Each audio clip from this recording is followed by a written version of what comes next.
Hello friends, welcome to the Maya Maya YouTube channel. உங்கள் எல்லாரையும் நம்ம மாயா மாயா யூடியூப் சேனல் மூலமாக மறுபடியும் சந்திக்கிறதுல எனக்கு ரொம்ப ரொம்ப சந்தோஷம். தொடர்ந்து நம்மளோட மாயா மாயா யூடியூப் சேனல் வழியாக நிறைய பயனினை அளிக்கக்கூடிய மருத்துவ தகவல்களை ஒன்றன் பின் ஒன்றாக பார்த்துட்டு வரோம். எல்லா தகவல்களுமே உங்களுக்கு பயன் தரக்கூடிய வகையில் இருந்திருக்குன்னு நாம் நம்புகிறோம். அந்த வகையில் இன்னைக்கு இந்த வீடியோ பதிவில் நம்ம என்ன மருத்துவ தகவலை பற்றி பார்க்க போகிறோம் அப்படின்னா, நீண்ட நேரம் நீங்கள் உங்களுடைய துணையோடு சந்தோஷமாக இல்லறத்தில் இருப்பதற்கு உண்டான ஒரு மருத்துவ குறிப்பு பற்றி பார்க்க போகிறோம். நம்மளோட மாயா மாயா யூடியூப் சேனல் இந்த அளவுக்கு வளர்ந்துருக்குது அப்படின்னா அதுக்கு காரணம் என்னென்னா, இயல்பான உணவு முறையோடு கூடிய மருத்துவம் மற்றும் எளிமையான மருத்துவம், இந்த ரெண்டும் சேர்ந்த டிப்ஸ் சொல்லிட்டு இருக்கனால தான் நம்மளுடைய சேனல் ரொம்ப நல்ல க்ரோத் ஆகிட்டுருக்கு. அந்த வகையில் இந்த மெத்தட், இப்போ நான் இந்த வீடியோவில் சொல்லக்கூடிய இந்த மெத்தடை முதல்ல சொன்னவன் நான் தான். நம்மளுக்கு அப்புறம் நிறைய பேர் இதை பற்றி பேசியிருக்கிறாங்க. பட் நாம் தான் இதை பற்றின விஷயத்தை ஃபஸ்ட்டு சொன்னோம். என்ன அப்படின்னு கேட்டிங்களா, இது எனக்கு யார் ஃபஸ்ட்டு சொன்னால் இதில் என்ன அப்படின்னு கேட்டால், என்னுடைய நண்பர். அவர் இலங்கையில் இருக்கிறாரு. அவர் ஒரு பிரபல்ய மருத்துவர், சரிங்களா, சித்த மருத்துவர். அவர் அவருடைய சில அனுபவங்கள், அதே மாதிரி கண்டுபிடிப்பு, இதை வச்சு இந்த முறையை பல பேருக்கு சொல்லி பலனடைஞ்சிருக்கிறாங்க. அதை அவர் மூலமாக நான் தெரிஞ்சுக்கிட்டேன். நான் மக்களுக்கு இதை சொல்லணும், நம்மால் மக்கள் பலனினை அடையணும் அப்படிங்கிற ஒரு நல்ல எண்ணத்தில் நான் இதை சேனலில் பப்ளிஷ் பண்ணேன். அமோகமான வியூஸ் கிடச்சிது. உடனே அவர் பார்த்துட்டு என்கிட்ட சொன்னார், ஏன் இப்படி பண்ணிட்டீங்க, உங்களை நம்பி நான் அந்த ரகசியத்தை சொன்னேன், நீங்கள் இப்படி எல்லாருக்கும் சொல்லிட்டீங்களே, உலகமெல்லாம் தெரிஞ்சிற மாதிரி பண்ணிட்டீங்களே அப்படின்னார். அதுக்கு நான் அவர்கிட்ட சொன்னேன், ஐயா, இது மாதிரி நினச்சி தான் பல அரிய ரகசியங்கள் எல்லாம் இன்றைக்கி அழிஞ்சு போச்சு. நம்மளுடைய தமிழர்களினுடைய பல்வேறு மருத்துவ முறைகளும் சரி, சிகிச்சைகளும் சரி, அதே மாதிரி சில கலைகள், அற்புதமான சில கலைகளும் சரி இன்றைக்கி இல்லாமல் போயிடுச்சு. என்னன்னா, தான் பெற்றது தன்னோடு இருக்கணும், அது மற்றவனுக்கு சொல்லி கொடுத்துட்டா எங்கே அவன் குருவையே மிஞ்சிடுவானோ அப்படிங்கிற அந்த ஒரு காழ்ப்புணர்ச்சி குருவுக்கும் இருந்திருக்கு அந்த காலத்தில். அது இன்றைக்கே இருக்குன்னா அந்த காலத்தில் இல்லாமல் இருந்திருக்குமா? இருக்குது. அப்பேற்பட்ட நிலையில் இருக்கும்போது தான் பல விஷயங்கள் மறந்து போச்சு, அழிஞ்சு போச்சு. அது தொடரக்கூடாது, சரிங்களா? அதனால தான் அவருடைய அனுமதியே இல்லாமல் நான் இந்த தகவலை மக்களுக்கு சொன்னேன். இன்னும் சொல்லப்போனால் இதன் மூலமாக பலனடைஞ்சவங்க நிறைய பேர். அதுக்கப்புறம் அந்த டாக்டர் என்னோட நண்பர் சரிதான் சார், கரெக்டு தான், நான் தான் தப்பாக சொல்லிட்டேன், நானும் இனிமேல் எனக்கு தெரிஞ்சதை என்னோடய மாணவர்களுக்கு சொல்லித்தரேன் அப்படின்னு அவர் ரொம்ப இப்போது எல்லாத்தையுமே மற்றவங்களுக்கு நல்லபடியாக சொல்லி தந்துட்டுருக்கிறார். இதை நான் ஏன் உங்ககிட்ட சொல்கிறேன் அப்படின்னாங்க, நம்மோடு முடிஞ்சு போகிறதில்ல நம்மளோட வாழ்க்கை. நமக்கு அப்புறம் ஒரு சன்னதி இருக்குது. அந்த சந்ததிக்கும் நமக்கு நம்மளுடைய விஷயங்களை சொல்லி கொடுக்கணும். அப்படி தான் இந்த இல்லறம் அப்படிங்கிறது இன்றைக்கி எல்லா இளைஞர்களுமே பயப்படுற ஒரு விஷயமாக மாறிடுச்சு. ஒரு காலத்தில் 50 வயசுக்கு மேலே முடியலன்னு வந்த ஆண்கள் மத்தியில் இன்றைக்கி ஒரு 20 வயசுக்கு மேலேயே ஒரு ஆணால் முடியல அப்படின்ட்டு வராங்க. தூக்கத்தில் வெளியேறுது, இந்திரியம் கசியுது அப்படிங்கிறாங்க. அதே மாதிரி சீக்கிரமாக முடிஞ்சு போயிடுது இல்லறம்னு வராங்க. சரியான முறையிலே அவர்களினுடைய உறுப்பு எழுச்சி அடையவில்லை அப்படிங்கிற கம்ப்ளைண்ட்டு கொடுக்குறாங்க. இந்த மாதிரி எண்ணற்ற பிரச்சனைகளால் இன்றைக்கி இளைஞர்கள் பாதிப்படைகிறாங்க. இதுக்கான மருந்துகளை அவங்க செல்ஃபாக எடுக்கிறாங்க. இது ஒரு பெரிய தவறு. அதாவதுங்க, மற்ற நோய்களுக்கு நீங்கள் மருத்துவரை பார்த்து சிகிச்சைகளை ரொம்ப எளிமையாக எடுக்கிறோம். ஆனால் ஒரு இல்லறத்தில் ஒரு ஆணுக்கு பிரச்சனை வந்துடுச்சு அப்படின்னு சொன்னால் அந்த ஆண் ரொம்ப சங்குச்சப்படுறான், கஷ்டப்படுறான். இதை போய் எப்படி நாம் வெளியில் சொல்கிறது? டாக்டர்கிட்ட பேசுகிறதுக்கே பயந்துக்கிறான். எப்படி நான் டாக்டர்கிட்ட தான் இதை சொல்லி எப்படி நான் மாத்திரை மருந்து சாப்பிட்றது? யாராவது பார்த்துட்டாங்கன்னா என்ன நினைக்கிறது? டாக்டர் பார்த்தாருன்னா என்ன நினைப்பார்? இந்த மாதிரி மனக்குழப்பங்கள்லாம் அந்த ஆண் சரியான மருத்துவ ஆலோசனை இல்லாமல் சுயமாக அவங்க மருந்துகளை எடுத்துக்கும் போது கண்டிப்பான சில பக்க விளைவுகளை இளைஞர்கள் அனுபவிக்கிறாங்க. சரியான வழிகாட்டுதலும் அவங்களுக்கு இல்லை. இப்போ ஒரு பிரச்சனை அப்படின்னு சொன்னால் இந்த தாம்பத்திய இல்லறத்தில் அவங்களுக்கு பலகீனம் இருக்குது அப்படின்னு சொன்னால் அவங்களுக்கு ஒரு சரியான கைடன்ஸ் கொடுக்கறதுக்கு யாரும் இல்லை. பயன்படுத்த தான் ஆள் இருக்குது. ஐயோ உனக்கு இப்படி வந்துருச்சா, உனக்கு இந்த ப்ராப்ளம் இருக்கோ, உனக்கு இந்த ப்ராப்ளம் இருக்கோ, இதனால் உனக்கு பிரச்சனைகள் வரும்னுட்டு அவங்களுக்கு ஒரு சரியான நல் வழிகாட்டுதல் அப்படிங்கிறது இல்லை. ஸோ இதனோட உண்மைத்தன்மை என்ன? உண்மையாகவே ஒரு இளைஞனுக்கு இல்லற ரீதியாக பிரச்சனைகள் வரும்போது அந்த ஆண் எப்படி அதை எதிர்கொள்வது, சைடு எஃபெக்ட் இல்லாமல், பக்க விளைவுகள் இல்லாமல் எப்படி எதிர்கொள்கிறது அப்படிங்கிறத நம்மளுடைய சேனல் வாயிலாக நம்ம சொல்லி கொடுத்துட்ருக்கோம். நீங்கள் எந்த மருத்துவத்தை வேணாலும் ட்ரை பண்ணலாம். பட் அதற்கான நிபுணரை அணுகி மருந்துகளை எடுக்கிறது தான் உத்தமம். இப்போது நான் இந்த வீடியோவில் கூட உங்களுக்கு சொல்லக்கூடிய விஷயம் என்ன அப்படின்னு பார்த்தீங்கன்னா, ஒரு ஆணால் நீண்ட நேரம் இல்லறத்தில் ஈடுபடுவதற்கு உண்டான ஒரு ரகசியமான வழி ஒன்று இருக்குது. மருந்து மாத்திரை எதுவுமே தேவையில்லை. நீங்கள் அந்த தலையை போய் தேடணும், இந்த மூலிகையை போய் தேடணும் அப்படிங்கிற எந்த அவசியமும் இல்லை.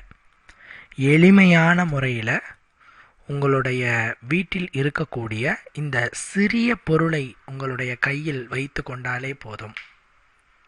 நீண்ட நேரம், இன்னும் சொல்லணும்னா நீங்களே பிரமிப்படைகிற அளவுக்கு அதிக நேரம் உங்களால் இல்லறத்தில் ஈடுபட முடியும். அதற்கு உண்டான விஷயத்தை தான் நான் சொல்ல போகிறேன். ஸோ நீங்கள் இந்த ரகசியத்தை தெரிந்துக்கிட்டீங்க அப்படின்னு சொன்னால் கண்டிப்பாலும் நீங்களும் சில பேருக்கு சொல்லுங்கள். அதே நேரத்தில் நீங்களும் பயன்படுத்தி பயனினை அடையுங்க. ஓகேங்களா? சரி, வாங்க அது என்ன ரகசியம்னு பார்ப்போம். முதல்ல இந்த இல்லறத்தில் ஈடுபடுறீங்க அப்படின்னு சொன்னால் அதிக நேரம் ஈடுபடுறதுக்கு அங்கே என்ன தேவைப்படுது அப்படின்னு கேட்டால் உடல் வெப்பம், பாடி ஹீட் அப்படின்னு சொல்கிறது. இந்த உடல் வெப்பம் என்பது எந்த அளவுக்கு கண்ட்ரோலபிளாக இருக்கோ அந்த அளவுக்கு உங்களால் அதிக நேரம் ஈடுபட முடியும். உடல் வெப்பம் உங்களுக்கு ரொம்ப அதிகமாக இருக்குது அப்படிங்கிற பட்சத்தில் சீக்கிரமாக உங்களுக்கு வெளியேறிவிடும். பல இளைஞர்கள் நம்மக்கிட்ட கேட்பாங்க, எனக்கு சீக்கிரம் வெளியேறிடுது, என்ன காரணம் அப்படின்னு கேட்பாங்க. அதுக்கு இதுதான் பிரச்சனை. என்னென்னா, உடல் வெப்பம் எந்த அளவுக்கு நீங்கள் கட்டுப்பாடாக வச்சுருக்கிறீங்களோ, எந்த அளவுக்கு கரெக்டான ஒரு டெம்பரேச்சரில் வச்சுருக்கீங்களோ அந்த அளவுக்கு உங்களால் அதிக நேரம் ஈடுபட முடியும். இன்னைக்கு இருக்கிற நவீன காலத்தில் எல்லாருக்குமே இந்த உடல் வெப்பநிலையாகப்பட்டது வழக்கத்தை விட அதிகமாக தான் இருக்குது. உதாரணத்துக்கு சொல்லணும்னா, நாம் சாப்பிட்ற உணவுகள், துரித உணவுகளை நிறைய நாம் எடுத்துக்கிறோம். அதே மாதிரி அன்டைமில் சாப்பிட்றோம், ஒரு நேரம் ஃபிக்ஸ் பண்ணி சாப்பிட்றதில்ல. இன்னொன்று தூக்கம், சரியான தூக்கம் இன்றைக்கி யாருக்குமே கிடையாது. நீங்கள் தூங்குறீங்களா அப்படின்னு கேட்டால் ஒரு நாளைக்கு 4 மணி நேரம் தூங்குறேங்க அப்படிங்கிறாங்க. ஒரு வயது வந்த ஒருவர் 6 to 8 மணி நேரம் தூங்கணும். ஆழ்ந்த தூக்கமாக அது இருக்கணும். அப்படி நாம் இன்றைக்கி தூங்குறோமா அப்படின்னு கேட்டால் கண்டிப்பாக தூங்குறதில்ல. அதுலேயும் நாம் ஸ்கிப் பண்ணிக்கிறோம்.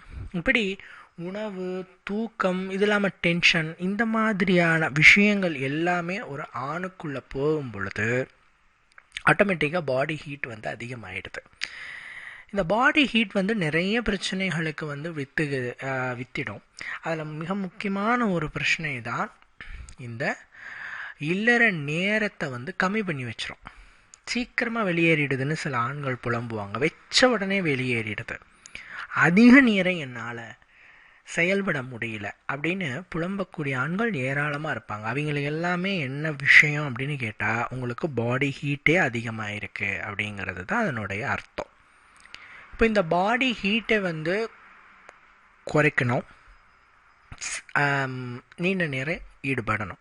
இதுக்கு என்ன வழி அப்படின்னா, பாடி ஹீட்டை வந்து குறைக்கிறதுக்கு நிறைய வழிமுறைகள் வந்து எல்லா மருத்துவத்துலேயும் சொன்னாலும் கூட, சித்த மருத்துவத்தில் நான் முன்னாடி சொன்னேன் இல்லையா, என்னுடைய நண்பர் இலங்கையில் இருக்கக்கூடிய மருத்துவர், அவர் கண்டுபிடிச்ச இந்த மெத்தடு அவ்வளோ அற்புதமாக ஒர்க் அவுட் ஆகுது.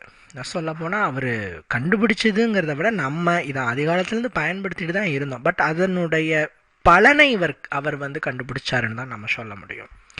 என்ன அப்படின்னு கேட்டிங்கன்னா, நம்ம வீட்டில் பாட்டிமார்கள்லாம் இருப்பாங்க. அவங்க என்ன பண்ணுவாங்கன்னா, நம்ம போயிட்டு உடம்பு சூடாயிடுச்சு, வயிறு வலிக்குது, சிறுநீர் வந்து மஞ்சளாக போகுது, இந்த மாதிரிலாம் சொல்லும்போது அந்த பாட்டி சொல்லுவாங்க, ஒரு சொட்டு விளக்கெண்ணெய் எடுத்து தொப்புளில் வைங்க, கால் கட்ட விரலில் வைங்க அப்படின்னு சொல்லுவாங்க. இப்படி வச்ச உடனே அடுத்த ஒரு 5-10 நிமிஷத்துக்குள்ள பாடியோட அதீத வெப்பம் வந்து கண்ட்ரோலுக்கு ஆகிட்டு உங்களுக்கு அந்த வயிறு வலி குணமாகும், சிறுநீர் வெண்மையாகி போகிறத பார்க்க முடியும், மஞ்சள் நிறத்திலிருந்து வெண்மையாகி போகிறத பார்க்க முடியும். ஸோ உங்களுக்கு இருக்கக்கூடிய அந்த உடல் வெப்பத்தை குறைக்கிறதுக்கான டிப்ஸாக இது பார்க்கப்படுது. அதே டிப்ஸை தான் நாம் இந்த விஷயத்துக்கு பயன்படுத்த போகிறோம். என்ன அப்படின்னு கேட்டிங்கன்னா, நீங்கள் இல்லறத்தில் ஈடுபடுறதுக்கு முன்னாடி, இது வந்து ஆண்களுக்கு நான் சொல்கிறேன், சரிங்களா? ஆண்கள் இல்லறத்தில் ஈடுபடுறதுக்கு முன்னாடி ஒரு 15 நிமிடங்களுக்கு முன்னாடி ஒரே ஒரு சொட்டு விளக்கெண்ணெய் எடுத்து 2 கால் பெரு விரல்லையும் வச்சுக்கோங்க. இப்படி ஒரு சொட்டு விளக்கெண்ணெய் எடுத்து 2 கால் பெரு விரல்லையும் நாம் வச்சுக்கும் பொழுது அடுத்து ஒரு 10-15 நிமிடங்களுக்குள் ஆண்கள் உங்களுக்கு இருக்கக்கூடிய அதிகப்படியான உடல் வெப்பம் மட்டுப்படுத்தப்பட்டு உடல் சீரான வெப்பநிலைக்கு வரும், சமநிலையான வெப்பநிலைக்கு வரும். இந்த ஒரு விஷயத்தினாலே உங்களால் இல்லறத்தில் அதிக நேரம் ஈடுபட முடியும். உங்களுடைய அந்த இந்திரியம் வந்து கட்டியாகும். ரொம்ப தண்ணி மாதிரி இருக்குது அப்படின்னு சொல்லும்போது அது கட்டியாகும். இந்த மாதிரி பலவிதமான நன்மை. என்ன சொல்ல போனால், எழுச்சி அடையலை, ரொம்ப சின்னதாகவே இருக்குது, எழுச்சி அடைய மாட்டேங்குது அப்படிங்கிறதுக்கெல்லாம் இதை ஒரு மெத்தட்லேயே நல்லா எழுச்சியாக அடையும். ஸோ நீண்ட நேரம் 1, நல்லா எழுச்சி அடைகிறது 2, அதிக நேரம் புத்துணர்ச்சியோட ஆக்டிவாக. சில பேர் பாருங்கள், ஈடுபட்டு முடித்த உடனே அப்படியே சோம்பல் ஆகிடுவாங்க, அப்படியே தூங்கிடுவாங்க, ரொம்ப கஷ்டப்படுவாங்க. இப்படி உடல் வந்து ரொம்ப சோம்பல் ஆகுது, சோர்வாகுது, இப்படிங்கிற பிரச்சனை இருக்கிறவங்களுக்கும் இந்த மெத்தட் வந்து கை மேலே பலன் தரும். என்ன சொல்லப்போனால், உடனடி ரிசல்ட்டை ஒரு 10 நிமிஷத்தில் உங்களுக்கு கிடைக்கணும். இப்போ நான் என்னோடய பார்ட்னரோட இன்றைக்கி நான் சந்தோஷமாக இருக்க போகிறேன் அப்படின்னு நீங்கள் பிளான் பண்ணிட்டீங்க அப்படின்னா, இந்த மெத்தடை ட்ரை பண்ணி பார்த்துட்டு நீங்கள் சொல்லுங்கள் எப்படி இருக்குது அப்படின்ட்டு. அற்புதமான ரிசல்ட் கொடுக்குற ஒரு விஷயமாக தான் இது பார்க்கப்படுது. இதனால் பக்க விளைவுகள் ஏதாவது இருக்கான்னு கேட்பாங்க. அடுத்தது 1% கூட இதில் பக்க விளைவுகள் கிடையாது. அதே மாதிரி அடிக்கடி உபயோகிக்கலாமான்னு கேட்பாங்க. ஏன்னா அடிக்கடி உபயோகிக்கிறதுங்கிறது வந்து இந்த இல்லறத்தில் ஈடுபடுறது எப்பயுமே எதோட உதவியும் இல்லாமல், அது சித்தாவாக இருந்தாலும் சரி, லோபதியாக இருந்தாலும் சரி, எந்த மருத்துவத்தையுமே பயன்படுத்தாமல் இயற்கையாக ஈடுபடுறது தான் நல்லது. ஏன்னா அதுதான் நம்மளுடைய மைண்டுக்கு நல்லது.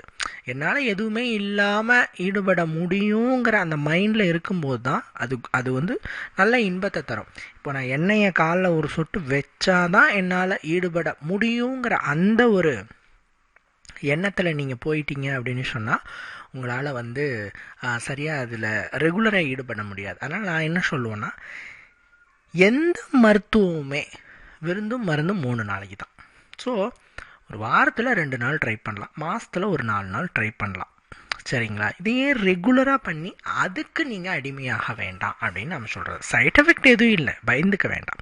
பட் இருந்தாலும் எதோட உதவியும் இல்லாமல் இயற்கையாக ஈடுபடுறது தான் நல்லது.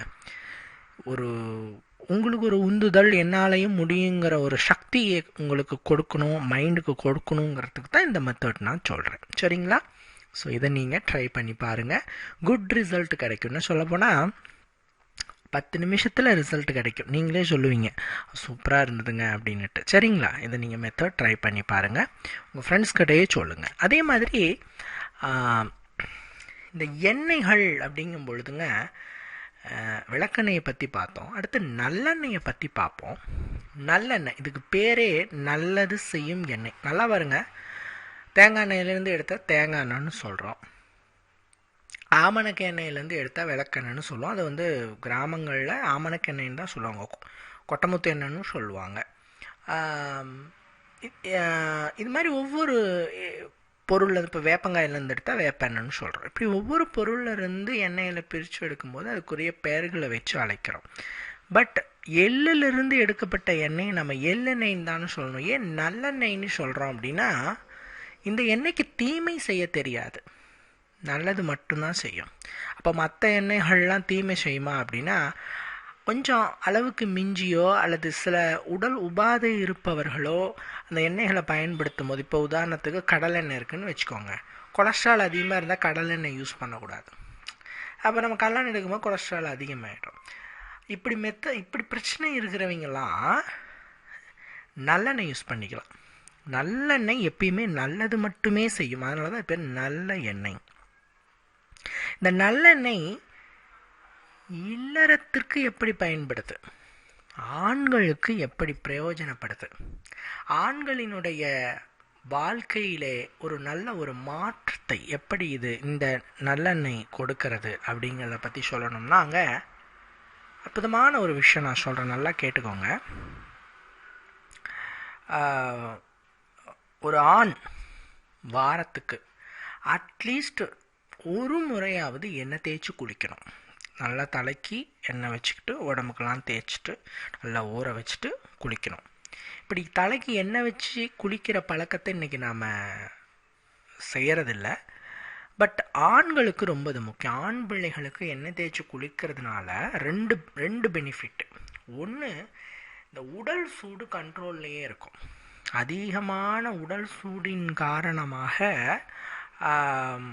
அவங்களுக்கு ஏற்படக்கூடிய அந்த உயிர் அணுக்களினுடைய குறைபாடு, இல்லறத்தில் ஈடுபட முடியாமல் போகிறது, சரியான எழுச்சி இல்லாமல் இருக்கிறது, இந்த மாதிரியான பிரச்சனைகள் எல்லாமே தீர்ந்து அவங்களுக்கு ஒரு உத்வேகம் கிடைக்கிது எண்ணெய் தேய்ச்சி குளிக்கிறதுனால. சரிங்களா? ஒன்று. ரெண்டாவது, உடல் வெப்பம். நான் ஆரம்பத்துலேருந்து சொன்ன மாதிரி உடலின் வெப்பத்தை எந்த அளவுக்கு நீங்கள் சமநிலையாக வைத்து கொள்கிறீர்களோ, எந்த அளவுக்கு சீராக வைத்து கொள்கிறீர்களோ, அந்த அளவுக்கு உங்களால் அதிக நேரம் ஆக்டிவாக ஈடுபட முடியும். அதிக நேரம் உங்களால் நல்ல ஒரு சிரிப்பாயும் காலை போல ஈடுபட முடியும். அப்படி உடலோட வெப்பத்தை கண்ட்ரோலில் வச்சுக்கிறதுக்கு எண்ணெய் தேய்ச்சி குளிச்சா போதும். என்ன சொல்லப்போனால், வாரத்துக்கு ஒரு நாள் எண்ணெய் தேய்ச்சி குளிச்சிட்டிங்கன்னா உடல் வெப்பம் சீராகவே இருக்கும். பாத பித்த கபம் சிலோத்துவம் என்று சொல்லக்கூடிய 4 நாடிகளுடைய இயக்கமும் சரியாக இருக்கும். ஸோ இதன் மூலம் பல்வேறு நோய்களும் வராமல் தடுத்து நிறுத்தலாம். சரிங்களா? ஸோ அந்த எண்ணெய் தேய்ச்சி குளிக்கிறதுல இத்தனை விஷயங்கள் இருக்குது. இதையும் ஆண்கள் கொஞ்சம் கவனத்தில் எடுத்துக்கணும். அடுத்து ஆண்கள் சில பேர் கேட்ட ஒரு சில கேள்விகளுக்கும் நாம் பதிலை சொல்லிடலாம். ஒரு நண்பர் கேட்டிருக்கிறார், என்னென்னா, வீட்டிலையே நான் வந்து ஒரு சிறந்த ஆணா அப்படின்னு பரிசோதனை செஞ்சுக்க முடியுமா அப்படின்னு கேட்குறார். இது வந்து இந்த சந்தேகம் எங்களுக்கு, நாங்கள் வந்து இதை பற்றின ஆராய்ச்சிகளில் ஈடுபடும் பொழுது நாங்கள் கேட்குற விஷயம் இதுதான். சார், மருந்து மாத்திரை எடுத்துக்கூடாது, ஹாஸ்பிட்டல் போகக்கூடாது, பரிசோதனை செய்யக்கூடாது, பட் எங்களுக்கு எந்த பிரச்சனையும் இல்லை, இந்த ஆண்மை அப்படிங்கிற விஷயத்தில் எங்களுக்கு எந்த பிரச்சனையுமே இல்லை, ஐ ஆம் 100% ஃபிட் அப்படின்ட்டு நாங்கள் எப்படி சார் தெரிஞ்சுக்கிறது அப்படின்ட்டு தான் நம்ம கேட்போம். பட்டு இன்னும் சொல்ல போனால் செல்ஃப் டெஸ்ட் அப்படிங்கிறது எப்பயுமே 60% தான், 60% தான் சுய பரிசோதனையினுடைய முடிவுகள்.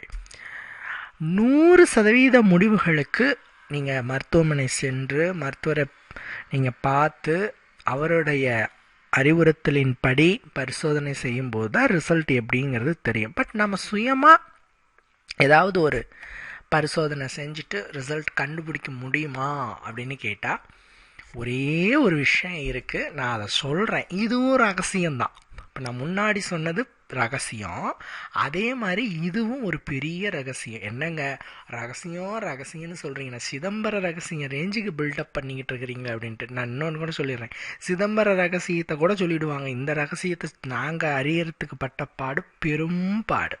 அதனால் நீங்கள் சாதாரணமாக நினச்சிட வேண்டாம். ஒரு 20 நிமிஷம் அந்த வீடியோ கேட்குறீங்க, பார்க்குறீங்க அப்படிங்கும்போது இதில் விஷயங்கள் எல்லாமே வேறு மாதிரி. நீங்கள் அதில் உள்புகுந்து அதை பார்க்கும்போது தான் இவ்வளவு தகவல்கள் இருக்குதான்னு தெரிஞ்சுக்க முடியும். அதனால தான் நான் சொல்கிறது, ஒரு ஆண் கரெக்டாக அந்த விஷயத்துக்குள்ள கெட்டிக்காரனாக இருக்காரா அப்படின்னு தெரிஞ்சுக்கிறதுக்கு தினமும் அதிகாலையில் அவருடைய மர்ம உறுப்பு சரியான முறையிலே எழுச்சி அடைகிறதா என்று பார்க்க வேண்டும். அப்படி அது எழுச்சி அடைகிறது எல்லாருக்குமே, ஆல்மோஸ்ட் 90% ஆண்களுக்கு அதிகாலையிலே மர்ம உறுப்பானது எழுச்சி அடையும். அது வந்து 2 காரணங்களால. ஒன்று வந்து அந்த நேரத்தில் ஆண்களுடைய அந்த டெஸ்டோஸ்டிரான் கவுண்ட் அதிகரிக்கிற நேரம். அந்த டெஸ்டோஸ்டிரான் தான் ஆண்களுக்கு அந்த சக்தியை கொடுக்கக்கூடிய ஒரு ஹார்மோன். அது வந்து அதிகமாக சுரக்கக்கூடிய ஒரு டைமிங் தான் இந்த அதிகாலை பொழுது அப்படிங்கிறது. ஸோ இந்த அதிகாலை பொழுதுல உங்களுக்கு வந்து நல்ல முறையில் எழுச்சி இருந்தாலே உங்களுக்கு ஆல்மோஸ்ட் 60% யுவர் ஃபிட் அப்படின்னு நம்மளால் சொல்ல முடியும். இல்லறத்திற்கு ஒரு தகுதியானவர் அப்படின்னு நம்மளால் உறுதியாக சொல்ல முடியும். ஏன்னா ஒரு மருத்துவர்கிட்ட போகும் பொழுது அவர் வந்து கேட்குற 2 கொஸ்டின்ஸ் என்னென்னா, ஒன்று மலச்சிக்கல் இருக்கான்னு கேட்பார், 2வது இதை தான் கேட்பார். சரிங்களா? ஏன்னா இது வந்து உங்களுக்கு சரியாக இல்லை, எனக்கு அதிகாலையில் இந்த மாதிரி எழுச்சி அடையிறது இல்லை அப்படின்னு சொன்னால், ஏதோ ஒரு சில நேரங்களில் வேலைப்பளு காரணமாக அல்லது வந்து சில தூக்கமின்மை காரணமாக ஒரு சில டைமில் எழுச்சி அடையாமல் இருக்கலாம், மேபி. பட் ரெகுலராகவே இது தொடருது, ஆல்மோஸ்ட் ஒரு 1 வீக்குக்கு மேலே இதே மாதிரி தொடர்ந்துகிட்டே இருக்குதுன்னா கண்டிப்பாக உங்களுக்கு ஏதோ ஒரு ப்ராப்ளம் இருக்குது அப்படின்னு தான் அர்த்தம். இன்னும் சொல்லப்போனால் உங்களுக்கு இதயம் நல்லா இருக்குது, உடல் உறுப்புகள் எல்லாம் நல்லா இருக்குங்கிறத கூட இதை வச்சு நம்ம கண்டுபிடிக்கலாம். ஸோ ஆண்கள் இந்த ஒரு விஷயத்த செல்ஃப் டெஸ்ட்டாக பண்ணிவிட்டு ஓகேனா நீங்கள் ஃபிட் ஆகிக்கலாம், எனக்கு நல்லா இருக்குன்னா ஓகே. பட் சில நேரங்களில் பார்த்தீங்கன்னா இந்த ரிசல்ட்டு கூட ஃபெயில் ஆகிடும். சில பேருக்கு பார்த்தீங்கன்னா ஒரு 10 நாளைக்கு கூட சரியாக வராது, 11ஆம் நாள் நல்லா எழுச்சி அடையும். ஸோ எதையும் நாம் வந்து சுய பரிசோதனைகளில் 60% மட்டும்தான் சொல்ல முடியும். இதை நீங்கள் செஞ்சு பாருங்கள், ஆல்மோஸ்ட் 90% எல்லாருக்குமே ஓகேவாக தான் இருக்கும். அப்படி ஒரு விதத்தில் குறைபாடு இருக்கிற மாதிரி தெரியுதுன்னா கொஞ்சம் வெயிட் பண்ணி பாருங்கள். ஒரு 1 வீக்குங்கிறது ஒரு 10 நாள் கூட பாருங்கள். அப்பயும் அது சரியாக ஒர்க் ஆகலை, சரியாக அது வந்து எழுச்சி அடையலைன்னா அதுக்கப்புறம் நீங்கள் மருத்துவரை பார்க்கலாம். சரிங்களா? மற்றபடி நீங்கள் பயந்துக்க தேவையில்லை. நான் இன்னொரு விஷயத்த சொல்கிறேன், இன்னொரு ரகசியமாகவே இதை நான் சொல்கிறேன். ஒரு ஆணுக்கு இல்லை, எல்லா ஆணுக்குமே அவ்வளவு சீக்கிரமாக ஆண்மையில் பிரச்சனை வந்திடாது. இதை கண்டிப்பாக தெரிந்து கொள்ள வேண்டும், அனைவரும் தெரிஞ்சுக்கணும். சளி, காய்ச்சல், தலைவலி மாதிரி ஒரு ஆணுக்கு ஆண்மையில் அவ்வளோ சீக்கிரம் பிரச்சனை வந்துடாது. ஏன்னா பல பேர் என்ன பண்ணுறாங்கன்னா, எனக்கு வந்து நரம்பு தளர்வு வந்துருச்சு அப்படிங்கிறாங்க. ரொம்ப அசால்ட்டாக சொல்கிறாங்க, எனக்கு வந்து நரம்பு தளர்ச்சிங்க அப்படிங்கிறாங்க. நான் ஆச்சரியப்படுவேன், என்னங்க ஏதோ போகிற போக்கில் சொல்லிட்டு போகிறீங்க, போகிற போக்கில் எனக்கு வந்து நரம்பு தளர்வுன்னுங்கிறீங்க, இதுன்னு அது சாதாரண விஷயம் மாதிரி சொல்கிறீங்க அப்படிமா. இல்லைங்க, எனக்கு கையெல்லாம் ஆடுது, ஒரு மாதிரி இருக்குது, ஈடுபட முடியலம்மா. வேறு பிரச்சனையாக கூட அது இருக்கலாம். அவ்வளவு சீக்கிரம்னு சொல்லப்போனால் ஒரு 40 வயசுக்கு மேலே தான் அந்த தளர்வுகள்லாம் வரும். 40, 45, 50க்கு மேலே உங்களுக்கு பேட் ஹேபிட் இருந்தால் 40க்கு மேலே. நார்மலாக இருக்கிறீங்கன்னா 50 to 60 இயர்ஸுக்கு மேலே தான் ஏதாவது குறைபாடு இருந்தால் நரம்பு தளர்வு வருமே தவிர, சாதாரணமாக ஒரு இளைஞனுக்கு வந்து நரம்பு தளர்வு வந்து வரும் அப்படின்லாம் அவ்வளோ சீக்கிரம் வந்துடாது. சரிங்களா? நீங்கள் ஒரு ஆரோக்கியமான ஆணாக இருக்கிற பட்சத்தில் ஆல்மோஸ்ட் நீங்கள் ஃபிட்டாக தான் இருப்பீங்க. பயப்படாதீங்க. ஏன்னா பயம்தான் பல பேரினுடைய பணம் சம்பாதிக்கும் ஆயுதம். எந்த ஒரு விஷயம் மூடி மூடி பாதுகாக்கப்படுகிறதோ, எந்த ஒரு விஷயம் ரகசியமாக காப்பாற்றப்படுகிறதோ அதை வைத்து தான் பல பேர் பிழப்பு நடத்துவார்கள். சரிங்களா? ஸோ இப்போ இந்த விஷயத்தை பற்றி நாம் பேசுகிறதே பல பேருக்கு என்ன இருக்கும், ஐயோ என்ன இதை பற்றி இவர் பேசுகிறாரு, இவர் எப்படி இது பேசலாம், இதெல்லாம் சங்குஜமான விஷயமாச்சு அப்படின்னு நீங்கள் நினச்சிட்டு இருக்கிற வரைக்கும் இதை வச்சு உங்களை ஏமாற்றிட்டு தான் மக்களை ஏமாற்றிட்டு தான் மனுஷங்க இருப்பாங்க. ஸோ பேசுங்க, எல்லா விஷயங்களை பற்றினும் பேசும்போது தான் நம்மளுக்கு அதுக்கான தீர்வு கிடைக்கும். அதே நேரத்தில் அதில் இருக்க போலிகள் யாரும் உலாவ மாட்டாங்க. உங்களுக்கு ஒரு இன்சிடெண்ட் நான் சொல்கிறேன், நல்லா தெரிஞ்சுக்கோங்க. அதாவதுங்க ஒரு 25 வருஷத்துக்கு முன்னாடி நான் இளைஞனாக இருந்தபோது இளைஞர்களினுடைய அந்த அந்த சுயமாக அவர்களை தன்னைத்தானே இன்பத்தை தேடிக்கொள்கிற பழக்கம் இருக்கு இல்லையா, அது வந்து அப்போ ரொம்ப அதை பற்றின விழிப்புணர்வு இல்லை. அதனால் அது எல்லாம் செய்யக்கூடிய ஒரு விஷயமாக தான் இருந்தது. இதை வைத்து பல பேர் வந்து பயன்படுத்தினாங்க இளைஞர்களை. ஐயோ நீங்கள் அதை செஞ்சிட்டிங்களா, சுயமாக செஞ்சிட்டிங்களா, உங்களோட கைக்கு அங்கே வேலை கொடுத்துட்ருக்கீங்களா டெய்லி, ஸோ உங்களுக்கு ஆண்மையில் பிரச்சனை வரும், you are unfit for marriage அப்படிங்கிற ஒரு குண்டை தூக்கி போட்டாங்க. நிறைய இளைஞர்கள் இதனால் மன உளைச்சல் அடைஞ்சாங்க. இன்னும் சொல்லப்போனால் இந்த விஷயம் அரசுக்கே பெரிய ஒரு அதிருப்தி ஏற்படுத்துனுச்சு, அரசுக்கு ஒரு பெரிய அழுத்தத்தையும் கொடுத்துச்சு. இது என்ன இளைஞர்கள் இப்படி பண்ணுறாங்க அப்படின்ட்டு அரசே ஒரு குறும்படத்தை வெளியிட்டது. இதை நீங்கள் சொன்னால் நம்பிங்கன்னு தெரியுது, இன்னைக்கு இல்லை 25 வருஷத்துக்கு முன்னாடி அரசே ஒரு குறும்படத்தை வெளியிட்டது. என்ன அதுன்னு பார்த்தீங்கன்னா, இது ஒரு இயற்கை செயல். அதாவதுங்க ஒரு ஆண் எப்போ வயது வரான் அப்படின்னா ஒரு 14 to 16 வயசில் வயதுக்கு வரான். இன்றைக்கி இருக்கிற ஹார்மோனில் 12 to 14லேயே வந்துடுறாங்க. ஆண்களும் வயது வருவாங்க. சரிங்களா? அந்த வயது வந்த ஒரு ஆண் இன்றைக்கி இருக்கிற காலகட்டத்தில் திருமண வயது 21. பட் அந்த ஆண் வந்து ஒரு செட்டில்டு ஆகி அவன் திருமணம் செஞ்சுக்கிறதுக்கு ஆல்மோஸ்ட் 35 ஆகிடுது. 32 முன்னே தான் 30 இருந்தது, இப்போ 35 ஆகிடுது. 35 வயசில் எல்லாமே ஓரளவுக்கு குறையிற டைம், பாதிக்கு பாதி குறையிற டைம். அந்த டைமில் தான் நம்ம கல்யாணமே பண்ணுறோம். துடிப்பாக இருக்கிற டைம் என்னென்னா ஒரு 14 இருந்து 30 வரைக்கும் துடிப்பாக இருக்கும். இந்த நேரத்தில் ஒரு ஆண் வந்து என்ன பண்ண முடியும், அந்த துடிப்பை எப்படி கண்ட்ரோல் பண்ண முடியும்? தவறான பாதையில் போக முடியாது, ஏன்னா அங்கே பெரு பிரச்சனை இருக்குது. அப்படி போயிட்டோம்னா நோய்கள் வாங்கிறது, சமுதாயத்தில் கெட்ட பேர், இந்த மாதிரி பல பிரச்சனைகள் இருக்குது. ஸோ அந்த ஆண் என்ன செய்வான், தன்னைத்தானே திருப்திப்படுத்திக்குவான், அவனோட கையால் தன்னைத்தானே திருப்திப்படுத்திக்குவான், சுயமாகவே திருப்திப்படுத்திக்குவான். இது ஆண்களுக்கு மட்டும் இல்லை, பெண்களுக்கு இருக்குது. பட் ஆண்களுக்கு அதிகமாக இருக்குது. சரிங்களா? ஏன்னா ஆண்கள் தான் ரொம்ப லேட்டாக மேரேஜ் பண்ணிக்கிறாங்க. எல்லா ஆண்களும் இதை கடந்து தான் வராங்க. ஸோ இது ஒரு இயற்கை செயல், இது செய்கிறது நல்லது, ஊக்கப்படுத்தினாங்க. WHO வேர்ல்டு ஹெல்த் ஆர்கனைசேஷன் இதை ஊக்கப்படுத்தினுச்சு. ஒரு ஆணை வந்து நோயிலிருந்தும் சமுதாயத்தில் இருக்கிற அவமானங்கள்லேருந்தும் அவனை கட்டுப்படுத்தி ஒரு 35 வரைக்கும் அவனை கொண்டு வந்து மேரேஜ் பண்ணுற வரைக்கும் அவனோட ஆசைகளை குறைக்கிறதுக்கு இந்த பழக்கம் ஒரு தேவைப்படக்கூடிய ஒரு விஷயம்னு சொல்லிட்டு WHO சொன்னுச்சு.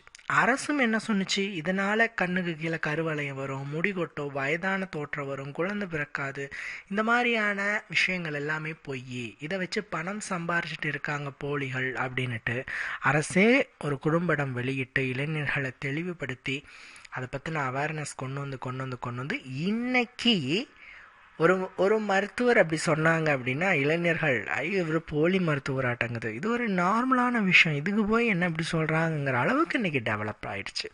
ஒரு காலத்தில் பேச தயங்கின காலத்தில் அதை வச்சு சம்பாதிச்ச கூட்டம் இன்றைக்கி அதை பற்றி எல்லாரும் பேசங்காட்டியும் அமைதியாக இருக்கிறாங்க. ஐயோ விஷயம் தெரிஞ்சு போச்சே, நாம் சம்பாதிக்க முடியாதுன்ட்டு கம்முன்னு இருந்துக்கிட்டாங்க. அதனால் கூச்சப்படாதீங்க, எல்லாரோடைய உடல்லையும் நடக்கிறது தான், எல்லாரும் செய்கிறது தான். என்ன சொல்ல போனால் இனப்பெருக்கம் இல்லைன்னா உலகம் கிடையாது. ஸோ அதை பற்றி தெரிஞ்சுக்கிறது நல்லது தான், அதை பற்றின விஷயங்களை அறிஞ்சுக்கிறது நல்லது தான். ஸோ இந்த வீடியோவில் சொல்லப்பட்ட விஷயங்கள் எல்லாமே பிரயோஜனமாக உங்களுக்கு இருக்குன்னு நான் நம்புகிறேன். இன்னொரு வீடியோவில் கண்டிப்பாக உங்களை நான் சந்திக்கிறேன். இதே மாதிரி பல தகவல்களோடு உங்களை சந்திக்கிறேன். சரிங்களா? ஓகே ஃப்ரெண்ட்ஸ், இன்னொரு வீடியோவில் பார்க்கலாம். இவ்வளோ நேரம் பொறுமையாக வீடியோ பார்த்ததுக்கு ரொம்ப நன்றி. Bye friends.